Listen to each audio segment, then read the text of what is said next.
অথচ আইনাঙ্গনের মতো একটা সুস্থ জায়গায়, ভদ্র মানুষের জায়গায়, শিক্ষিত মানুষের, সচেতন মানুষের জায়গায়, যারা ইনসাফ প্রতিষ্ঠা করেন, যেখানে মজলুম মানুষের আশ্রয়ের শেষ ঠিকানা তো ওটা, যে আর কোনো জায়গা না থাকলে মানুষ কোথায় যায়? আইনের আশ্রয় নেয়। সেই আইনের আশ্রয়ের জায়গায় যদি বেআইনি কাজ হয়, তাহলে কি আমরা এইটা বিশ্বাস করতে হবে যে এরকম একটা পরিস্থিতিতে সামনে জাতীয় নির্বাচন হলে সেইটা সুষ্ঠু, নিরপেক্ষ, অংশগ্রহণমূলক হবে, এটা আশা করার কোনো সুযোগ আছে? তাহলে এখন করণীয়টা কি? কি করবো আমরা ভাই? আমরা যাবোটা কোথায়? এটা হতাশার কথা বললাম, এখন আশার কথা কি?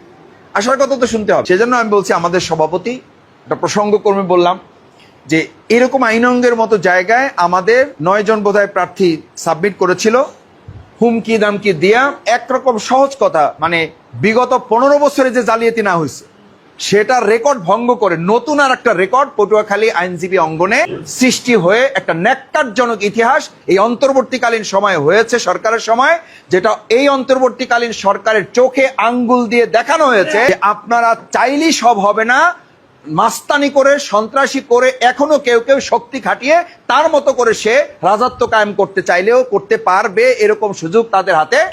পটুয়াখালী আইনজীবী অঙ্গনে কি করছেন আর কি করেন নাই, এই ইতিহাস ভুলে গিয়ে বাউফলে আগামী দিনে মানুষের, জনগণের প্রত্যাশা, জনগণের কথা, জনগণের সমর্থন, জনগণের ভোট, এটা একটা আমানত, আল্লাহর পক্ষ থেকে তাদের বান্দার জন্য নেয়ামত। এই নেয়ামত নিয়ে কেউ সিনেমিনি খেলবেন, বাউফলে এটা আমরা করতে দিব না। জানেন যে এই অফিসটাও দীর্ঘ প্রায় 15 বছর আমাদের নিজস্ব সম্পত্তি হওয়া সত্ত্বেও আমাদেরকে এখানে আসতে দেওয়া হয় নাই। আল্লাহ তাআলা জালিমদেরকে একটা সময় পর্যন্ত সুযোগ দেন, কিন্তু একটা পর্যায়ে তাদেরকে ছাড় দেন, কিন্তু ছেড়ে দেন না। এটা তার একটা প্রমাণ। যারা আমাদেরকে এখান থেকে উৎখাত করেছে, আল্লাহ তাদেরকে দেশ থেকে উৎখাত করেছে। সুতরাং বিবাদ করে, ষড়যন্ত্র করে, প্রতিহিংসা করে আপনি কখনো পৃথিবীতে চূড়ান্তভাবে বিজয় হতে পারবেন না। সেখানে ভালোবাসা বিজয় হবে, আদর্শ বিজয় হবে। বাংলাদেশ জামাত ইসলামী সেই আদর্শের কথা বলে। প্রতিবেশী হিসাবে আপনাদের জন্য আমার 4টা আবদার ছোট ছোট করে বলে কথা শেষ করে দেব। নাম্বার 1, জামাত ইসলামীর জন্য আপনারা সবসময় পর্যবেক্ষকের ভূমিকা পালন করবেন। আজকে আমরা একটু বসছিলাম সিসি ক্যামেরা লাগানো। কি ক্যামেরা? মানে অফিসের জন্য অভ্যন্তরীণ শৃঙ্খলা এবং সিকিউরিটি নিশ্চিত করার জন্য, নিরাপত্তা নিশ্চিত করার জন্য আমরা সিসি ক্যামেরা লাগাবো। সিসি ক্যামেরা এখানকার দস্যুদেরকে, শত্রুদেরকে চিহ্নিত করে আমাদেরকে হেফাজত রাখবে। আর আপনারা আমাদেরকে সিসি ক্যামেরার মতো পর্যবেক্ষণ করবেন যে বাংলাদেশ জামাত ইসলামী তার আদর্শ, নৈতিকতার উপরে সে কার্যক্রম পরিচালনা করতেছে কিনা, এটা পর্যবেক্ষণ করে আমাদেরকে আপনারা মেহেরবানি করে পরামর্শ দিবেন। পারবেন ইনশাআল্লাহ? আল্লাহর রাস্তায় বাংলাদেশ জামাত ইসলামীকে আপনার পরিবারের একজন সদস্য মনে করে। যেহেতু আমরা আজকে একটা পরিবার হইলাম, আমরা কি রাজি হইলাম যে আমরা একটা পরিবার? ইনশাআল্লাহ আল্লাহ আমাদের পরিবার হিসেবে যেহেতু এখানে আপনি একত্রিত করেছেন, আল্লাহ আপনি দয়া করে আমাদেরকে জান্নাতে একত্রিত করে দেন। কারণ পরিবারকে জান্নাতে একত্রিত করার কথা বলা আছে, ওয়ায়ান কলিবু ইলা আহলিহি মাসরুরা। যারা আল্লাহর দ্বীনের জন্য একটা পরিবারভুক্ত হবে, আল্লাহ তাআলা কিয়ামতের দিন তাদেরকে আনন্দের সাথে জান্নাতে একত্রিত করে দেবে। আসসালামু আলাইকুম ওয়া রাহমাতুল্লাহ। সুপ্রিয় দর্শক, ডক্টর শফিকুল ইসলাম মাসুদ ভাইয়ের আরেকটি গুরুত্বপূর্ণ একটি বক্তব্য নিয়ে আপনাদের সামনে উপস্থিত হয়েছি। সুপ্রিয় দর্শক, বাউফলে একটি ইফতার মাহফিলে অসাধারণ বক্তব্য দিয়েছেন ডক্টর শফিকুল ইসলাম মাসুদ ভাই। এই বক্তব্যটা শুনে অবাক হয়ে গেছেন পুরো দেশের আইন অঙ্গন। তো সুপ্রিয় দর্শক, আমরা বেশি দেরি না করে চলুন ডক্টর শফিকুল ইসলাম মাসুদ ভাইয়ের সেই বক্তব্যটা শুনে আসি। আসসালামু আলাইকুম রাহমাতুল্লাহি ওয়া বারাকাতুহু। কেমন আছেন আপনারা সবাই? আলহামদুলিল্লাহ। আমি আসলে এখানে প্রথম একটু কারেকশন করে নিই, আমি আসলে এখানে প্রধান অতিথি না। প্রধান অতিথি আসলে আপনারা, আপনাদের জন্য আমি আসছি। তো আল্লাহর অশেষ মেহেরবানি যে কোরআনের পক্ষে, আল্লাহর দ্বীনের পক্ষে কাজ করলে আল্লাহ তাআলা সাহায্য করেন, সেটার একটা বড় উদাহরণ হচ্ছে আমাদের মজলুম সভাপতি।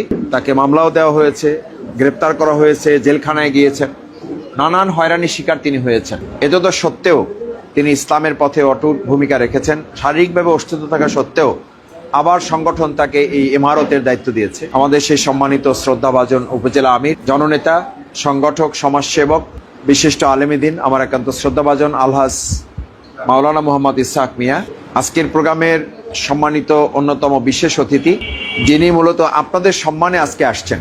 আপনাদের সম্মানে আসছেন এই জন্য আমরা সকাল থেকে আজকে বেশ কিছু প্রোগ্রাম হয়েছে, আরও হবে। সেই প্রোগ্রামগুলোতে আমরা সাহস করে জেলা আমিরকে বলি নাই যে ওনার নানান ব্যস্ততা সত্ত্বেও বাউফলে যতটুকু আসে আলহামদুলিল্লাহ এটাতে বরকত। তো জেলা আমির শুধুমাত্র আপনাদের জন্য এসছেন। এটা বলছি কেন জানেন?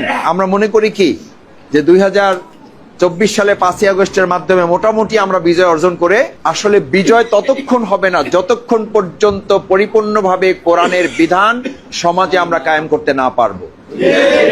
এইটা বুঝার জন্য এতটুকু বললাম। যত ভালো কথাই বলেন, এরকম কিন্তু 2006 সালের 28শে ফেব্রুয়ারির পর আমাদের মনে হয়েছিল যে মানুষ গাড়ি ফালাই দিয়ে চলে যাচ্ছে, বাড়ি ফালাই দিয়ে চলে যাচ্ছে, পথ পদবি ভুইলা পাগলের মতো রাস্তায় নেমে যেতেছে, বিভিন্ন জায়গায় অ্যারেস্ট হতেছে। আমরা মনে করলাম এবার বোধহয় কিছু একটা এমন হওয়া হয়েছে যে 15 বছর আমরা আর কথাই বলতে পারলাম না। ওই সময় ওই 2 বছরে কিন্তু আমরা মনে করছিলাম না যে এবার কিছু একটা হবে, মানুষের মধ্যে একটা পরিবর্তন হবে।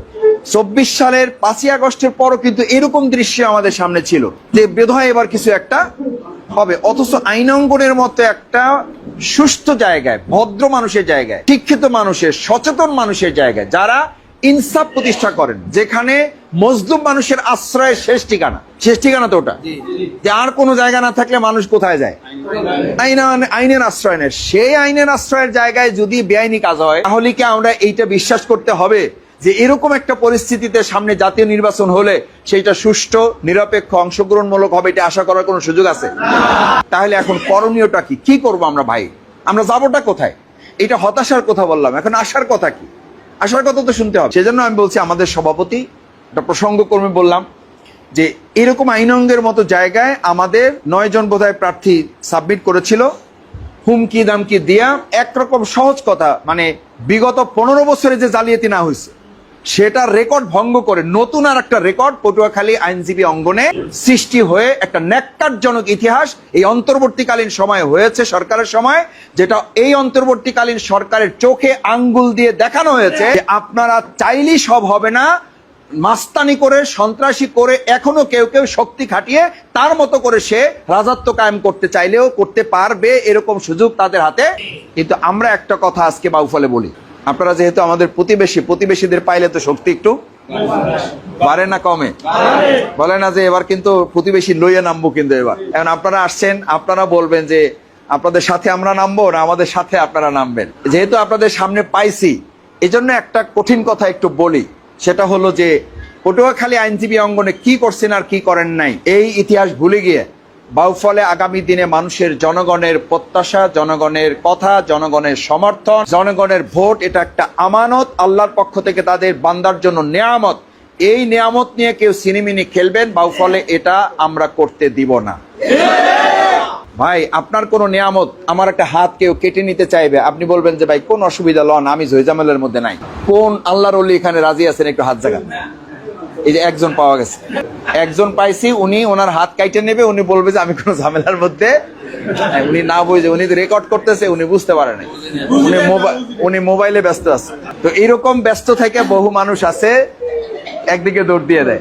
আমরা পরিষ্কার বলি যে আমার আল্লাহর দেয়া নেয়ামত, এই হাত যদি একজন কেউ আইসা বলে যে ভাই আমার প্রয়োজন এটা, আপনার হাত ঠিক আছে কিন্তু আমার লাগবে এবং আমার শক্তি আছে, আমি আপনার হাতটা নেব, আপনি বলবেন যে ভাই লন, কোনো অসুবিধা, আপনি একটা চাইছেন তো আপনি 2টা লয়ে লন, কারণ আমি ঝামেলার মধ্যে, এটা রাজি আছেন তো ইনশাল্লাহ সবাই?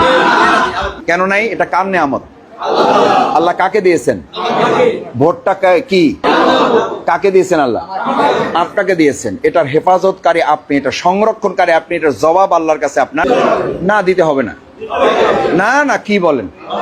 যদি দিতে হয় তাহলে আমরা তো কেউ বলি না, আমি অনেককে বলতে শুনি, কয় মাসুদ ভাই ঝইঝামেলার মধ্যে যাইতে চাই না আর ভোটটা পচাইতেও চাই না, এই জন্য যে হবে তারে দিয়ে দেব। যে হবে এটা আপনি জানলেন কি করে? আপনি কি গায়েব জানেন? কিন্তু শিরেক, এক হলো একটা শিরিকি কথা, আপনি তো গায়েব জানেন না, আপনাকে কে জানাইলো অমুকে হবে, তাহলে কেন বলেন যে অমুকে হয়ে যাবে? এই জন্য তাহলে আমি ভোটটা দিয়ে দিলাম। 1 2 হলো আপনি ভোটটা পচানো আর ভোটটা ভালো রাখা, এইটা কি যে হয়ে যাবে বিজয়ের উপরে পরাজয়ের উপর নির্ভর করে, না সৎ অসতের উপর নির্ভর করে? ভাই এইগুলো কথাই রাজনীতির কথা, এইগুলো কথা বললে কয় যে এই যে হুজুররা রাজনীতি করে। আমি বলি যে হুজুররা রাজনীতি করবে না তো গাঁজাখোররা রাজনীতি করবে। রাজনীতি কি হুজুররা করবে না গাঁজাখোররা করবে? রাসূল করিম সাল্লাল্লাহু আলাইহি সাল্লাম মসজিদে নববীতে খালি ইমামতি করছে না, মদিনা রাষ্ট্রের প্রেসিডেন্টও ছিল।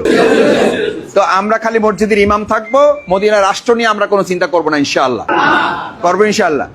এই কারণে আজকে প্রতিবেশী দিন না বসছি, আপনারা কি বলেন সেটার উপর। আমাকে এখনো নমিনি করা হয়েছে, আমি এখনো বলি নাই যে আমি নির্বাচন করব। আজকে আপনারা বলেন, যদি বলেন যে হ্যাঁ মাসুদ তুমি সামনে আগাও, তোমার সামনে আমরা থাকবো, তুমি আমাদের পিছে থাকবো। ওই অনেকে বলে যে মাসুদ তোমার সাথে আছে, আমি বললাম না, আমার সাথে থাকলে হবে না, আমার সামনে আপনাদের থাকতে হবে, আমি আপনাদের পিছে থাকবো। যদি সামনে থাকেন তাহলে আসি, নাহলে সাথে থাকলে কখন কোন দিকে দৌড়াবেন তা আমি টের পাবো না। আলহামদুলিল্লাহ, আমি প্রথমে কৃতজ্ঞতা প্রকাশ করি যে বাংলাদেশ জামাত ইসলামীর এই আহ্বান আমাদের সাড়া দিয়ে আপনারা কষ্ট করে, পরিবারের এখন বিশ্রাম নেওয়ার কথা, কারো ব্যবসা বাণিজ্যে থাকার কথা, কারো মসজিদ মাদ্রাসা মক্তবে থাকার কথা, আপনারা সেখান থেকে আমাদেরকে সময় দিয়েছেন। আল্লাহ তাআলা আপনাদের সবাইকে উত্তম জাযা দান করুন। সম্মানিত ভাইরা, আমাদের সেই গনি মাওলানা হুজুর আছেন, আমার আরেকজন ওস্তাদ তুল্য মাওলানা আবুল বাশার হেলালি, যার বক্তৃতা আমি মুখস্থ করার চেষ্টা করতাম যে কি বলে শুনি। ওনার বক্তৃতায় তখন কাঁপতে, এখনো কাঁপে আলহামদুলিল্লাহ। আজকে আমি জানি না ওনাকে সুযোগ দেওয়া হয়েছে কিনা, আলহামদুলিল্লাহ। তাহলে তো ওনার বক্তৃতা শুনেছেন, উনি আবার এরকম বক্তৃতা করতে পারেন। উনি পারে হলেও ওনাকে পুরো প্রোগ্রাম ছাড়িয়ে দিতে হবে। আমি এই বক্তাদের বুঝি, এটা আমাদের এরকম হয়। আমাকে যদি আপনি ধরেন চিটাগাঙে নিছেন প্রোগ্রামের জন্য, তো ওখানে নিয়ে আমার 3 মিনিট বক্তৃতা দিতে, ওটা কাজ হবে না। ওখানে পুরো প্রোগ্রামটা আমার হাতে ছেড়ে দিতে হবে, তাইলে আমি আমার মতো করে কিছু কথা বলতে পারবো। তো ওনার কথা আমরা ওইভাবে আরেকদিন শুনবো ইনশাআল্লাহ। আজকে আমরা ওনার প্রতি ইনসাফ করতে পারি না, চেয়ে নিচ্ছি। তারপরে আমাদের সহকারী সেক্রেটারি সাহেব তো 5 মিনিটে কথা বলে আলহামদুলিল্লাহ গরম করছে আপনাদের। উনিও অত্যন্ত সহকারী সেক্রেটারি আমাদের পটুয়াখালীর, এবং সেখানকার একজন শিক্ষাবিদ অধ্যাপক। আমাদের নায়েবে আমির, এটা নায়েবে আমির কথাটাও একটু বলি। দেখেন, বাংলাদেশ জামাত ইসলামী একটা পার্টি, মানে উনি কিন্তু কয়েকদিন আগে আমির ছিল না, এখন কি মানে উনি এসহাক ভাইয়ের জায়গা ছিল, এখন উনি বাম পাশে ডাইন পাশে চলে গেছে। ওনার চোখে পানি দেখতেছেন তো, কাঁদতেছে না উনি? না, আমি তো দেখতেছি উনি কাঁদতেছে। ও, আপনারা কাঁদতেছে দেখতেছেন না? আলহামদুলিল্লাহ, আলহামদুলিল্লাহ। এবং আমি খেয়াল করি ওনার দিকে, আমি মাঝে মধ্যে খেয়াল করি যে ওনার অ্যাটিটিউডটা কি। আল্লাহর শুকরিয়া যে এটা বাংলাদেশ জামাত ইসলামীর ট্রেনিং এর কারণে এটা সম্ভব, যে উনি বিগত 12টা বছর অত্যন্ত কঠিন পরিস্থিতিতে ইমারতের দায়িত্ব পালন করেছেন। আবার ভালো সময় আসার পরে সংগঠন মনে করেছে এখন আমাদের অমুকে, রোকনরা মনে করেছেন আমাদের অমুক ভাই এখন ইমারতের দায়িত্ব পালন করবেন। উনি আমাকে যেদিন এটা হয়েছে, এই দায়িত্ব পেয়েছে, আমি প্রথম ওনাকে ফোন করার আগে আমি ওনাকে ফোন করছি, সামনে রেখে বলতেছি। উনি প্রথমে হেসে দিয়ে বলছে যে মাসুদ ভাই, আমি আমার ভার থেকে বাইসে গেলাম, আলহামদুলিল্লাহ, আমার জন্য দোয়া করেন আপনি। আমি শুনে আশ্চর্য হয়েছি।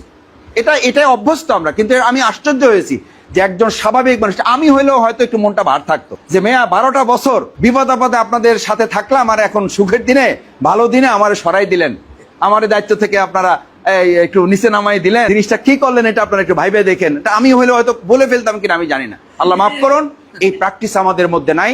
আমাদের সম্মানিত ভাই, আমি খুবই শ্রদ্ধা করি অন্তর থেকে, ক্লেস মানুষ, আলেমে দিন মাওলানা রফিকুল ইসলাম, আল্লাহ তাআলা তার জন্য, আমি আমাদের নেতাদের প্রশংসা করার জন্য কথাগুলো বলছি না, জামাতকে বোঝার জন্য। আলহামদুলিল্লাহ, যে জামাতকে আপনারা পছন্দ করেন, ভালোবাসেন, যে জামাতের জন্য দোয়া করেন, কেন করেন এই কারণে, এই কারণগুলো এই কারণে বলতে। এই জন্য আমার মাওলানা আব্দুস সোবহান ভাই আছেন, আমাদের ধান্দি মাদ্রাসার, যে মাদ্রাসার আমি ছাত্র, সম্মানিত ভাইয়েরা, যে কোরআনে আয়াত এখানে তেলাওয়াত হয়েছে সূরা তাহরিম, যেখানে আল্লাহ তাআলা বলেছেন ইয়া আইয়ুহাল্লাযীনা আমানু কু আনফুসাকুম ওয়া আহলিকুম নারা ওয়াকুদুহান নাস ওয়াল হিজারা, তোমরা সেই জাহান্নামের আগুন থেকে তোমাদেরকে এবং তোমাদের প্রতিবেশীদেরকে বাঁচাও, তোমাদের পরিবারবর্গকে বাঁচাও, যা কুদুহান নাস ওয়াল হিজারা, মানুষ এবং পাথর দিয়ে, মানে পাথরের আগুন, আর ওখানে জ্বালানি হবে মানুষ, ওই জাহান্নামের জ্বালানি হবে মানুষ এবং পাথরের আগুন। তাহলে বুঝতেছেন, মানে এটা বোঝার জন্য সহজ যে আগুনটা কত কঠিন হবে। এই আগুন থেকে আবার বাঁচানোর জন্য বলা হয়েছে ইয়া আইয়ুহাল্লাযীনা আমানু কু আনফুসাকুম, আগে কাকে বাঁচতে হবে? আগে নিজেকে বাঁচতে হবে, ওয়া আহলিকুম নার, এবং আমার আহালকে বাঁচাতে হবে। এই আহালের মধ্যে আমরা হয়তো ব্যাখ্যা আছে যে আমার পরিবারবর্গ, আমার অফিস বর্গ, আমি যাদের সাথে সবসময় চলাফেরা করি। আহাল বলতে তাদেরকে তাফসিরে উল্লেখ করা হয় যাদের সাথে অধিকাংশ সময় তোমার কি হয়, অতিবাহিত হয়। আবার কোনো ব্যাখ্যায় আছে যারা মূলত রক্তের সাথে সম্পর্কিত আত্মীয়, তাদেরকে উল্লেখ করা হয়। কোনো ক্ষেত্রে ব্যাপক তর্জমা হিসাবে এটা প্রণিধানযোগ্য, যে যাদের সাথে আপনি সব সময় বা একটা অধিকাংশ সময় ওঠা বসা করেন, মূলত তারাই হলো আপনার প্রতিবেশী। তো আলহামদুলিল্লাহ, আপনারা জানেন যে এই অফিসটাও দীর্ঘ প্রায় 15 বছর আমাদের নিজস্ব সম্পত্তি হওয়া সত্ত্বেও আমাদেরকে এখানে আসতে দেওয়া হয় নাই। আল্লাহ তাআলা জালিমদেরকে একটা সময় পর্যন্ত সুযোগ দেন, কিন্তু একটা পর্যায়ে তাদেরকে ছাড় দেন, কিন্তু ছেড়ে দেন না। এটা তার একটা প্রমাণ। যারা আমাদেরকে এখান থেকে উৎখাত করেছে, আল্লাহ তাদেরকে দেশ থেকে উৎখাত করেছে। সুতরাং বিবাদ করে, ষড়যন্ত্র করে, প্রতিহিংসা করে আপনি কখনো পৃথিবীতে চূড়ান্তভাবে বিজয় হতে পারবেন না। সেখানে ভালোবাসা বিজয় হবে, আদর্শ বিজয় হবে। বাংলাদেশ জামাত ইসলামী সেই আদর্শের কথা বলে। প্রতিবেশী হিসাবে আপনাদের জন্য আমার 4টা আবদার ছোট ছোট করে বলে কথা শেষ করে দেব। নাম্বার 1, জামাত ইসলামীর জন্য আপনারা সব সময় পর্যবেক্ষকের ভূমিকা পালন করবেন। আজকে আমরা একটু বসছিলাম, সিসি ক্যামেরা লাগানো, কি ক্যামেরা? মানে অফিসের জন্য অভ্যন্তরীণ শৃঙ্খলা এবং সিকিউরিটি নিশ্চিত করার জন্য, নিরাপত্তা নিশ্চিত করার জন্য আমরা সিসি ক্যামেরা লাগাবো। সিসি ক্যামেরা এখানকার দস্যুদেরকে, শত্রুদেরকে চিহ্নিত করে আমাদেরকে হেফাজত রাখবে। আর আপনারা আমাদেরকে সিসি ক্যামেরার মতো পর্যবেক্ষণ করবেন যে বাংলাদেশ জামাত ইসলামী তার আদর্শ নৈতিকতার উপরে সে কার্যক্রম পরিচালনা করতেছে কিনা, এটা পর্যবেক্ষণ করে আমাদেরকে আপনারা মেহেরবানি করে পরামর্শ দিবেন। পারবেন ইনশাআল্লাহ? পর্যবেক্ষক কিন্তু অত্যন্ত গুরুত্বপূর্ণ। খেলার মাঠে শুধু খেলোয়াড় আছে, দর্শক নাই, খেলা জমবে খেলা? দেখেন, খেলার মাঠে যারা থাকে, খেলতে থাকে, এই খেলোয়াড় যারা থাকে তার চেয়ে কি পর্যবেক্ষক যারা, তারা কি খুব ভালো প্লেয়ার? নিশ্চয়ই না। কিন্তু দেখবেন যে তাদের মন্তব্য কি থাকে, আরে কি যে করলে, বলটা আমার কাছে থাকলে কিন্তু ডাইরেক্ট গোলি মারিয়ে দিতাম, বলে না? আরে হেরা বলেন, আপনিও বলেন, আপনারাও বলেন, খেলার যখন টিভির সামনে থাকেন, ইস ব্যাটটা যদি খালে আমার থাকতো, এটা কিন্তু 6 হইতো শিওর। ক্যাচটা কিন্তু আমি হইলে ধরে লাইতাম, কিন্তু ধরে হালাইছে, বুঝেন তো?